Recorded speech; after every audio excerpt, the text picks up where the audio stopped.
কোনো বাহিনীর কোনো রিক্রুটমেন্টের ক্ষেত্রে আমাদের কোনো অনুরোধ ছিল না, আমরা কোনো নাম পাঠাই নাই এবং কোনো দুর্নীতিরে প্রশ্রয় দেই নাই। বাংলাদেশের সবচেয়ে বড় সমস্যা হলো দুর্নীতি।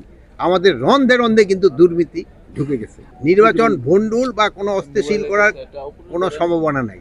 এবার এই আমি থাকা অবস্থায় কোনো বাহিনীর রিক্রুটমেন্টের ক্ষেত্রে কোনো দুর্নীতি হয়েছে কিনা, কোনো বাহিনীর কোনো দুর্নীতি হয়েছে কিনা আপনারা বলতে পারেন। কোনো বাহিনীর ক্ষেত্রে কিন্তু আমাদের কোনো রিকোয়েস্ট ছিল কিনা আপনারা বলতে পারেন। কোনো বাহিনীর কোনো রিক্রুটমেন্টের ক্ষেত্রে আমাদের কোনো অনুরোধ ছিল না, আমরা কোনো নাম পাঠাই নাই এবং কোনো দুর্নীতিরে প্রশ্রয় দেই নাই। আপনারা বলতে পারেন এবারেই মনে হয় প্রথমবার সবাই কোনো টাকা পয়সা ছাড়া, দুর্নীতি ছাড়া রিক্রুটমেন্ট হইতে পারছে। আপনারা এই ক্যান্ডিডেট যারা আছে তাদের সাথে আপনি কথা বলতে পারেন। শুধু এই কারারক্ষী না, আপনার পুলিশের সাথে কথা বলতে পারেন, আনসারের সাথে কথা বলতে পারেন, বিজিবির সাথে কথা বলতে পারেন, স্বরাষ্ট্র মন্ত্রণালয়ের যে কোনো বাহিনীর সাথে কথা বলতে পারেন যে দুর্নীতির মাধ্যমে কোনো রিক্রুটমেন্ট হয়েছে কিনা। যদিও আমি একটা কথা বলছি, বাংলাদেশের সবচেয়ে বড় সমস্যা হলো দুর্নীতি। আমাদের রন্ধে রন্ধে কিন্তু দুর্নীতি ঢুকে গেছে। বাট এই দুর্নীতি থেকে আমাদের বেরিয়ে আসতে হবে, এই দুর্নীতি থেকে আমাদের বেরিয়ে আসতে হবে।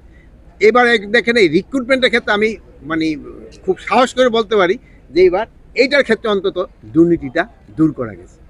আর একটা এই ভালো খবর হলো যে কারা যে যারা এই সে কী বলে যারা শাস্তি অলরেডি পেয়ে গেছে আর অথবা যারা ট্রায়াল রয়ে গেছে যাদের তাদের কিন্তু খাবার বন্দীদের খাবার কিন্তু বাড়ায় দেওয়া হয়েছে।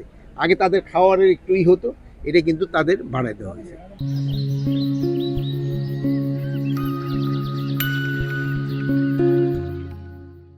কেরানীগঞ্জ ইসেও আরেকটা কারাগার করার চিন্তা ভাবনা আছে।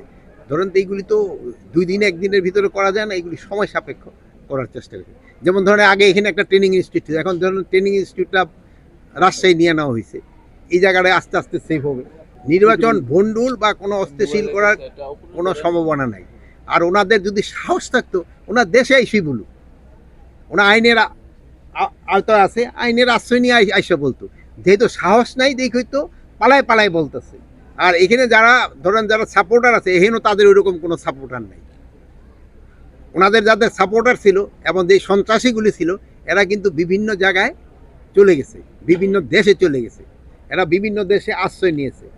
তারা এই যে ফ্যাসিস্ট জঙ্গি যেগুলি ছিল এই জঙ্গিগুলি কিন্তু দেশ থেকে ভাগছে, বিভিন্ন দেশ তাদের আশ্রয় দিছে।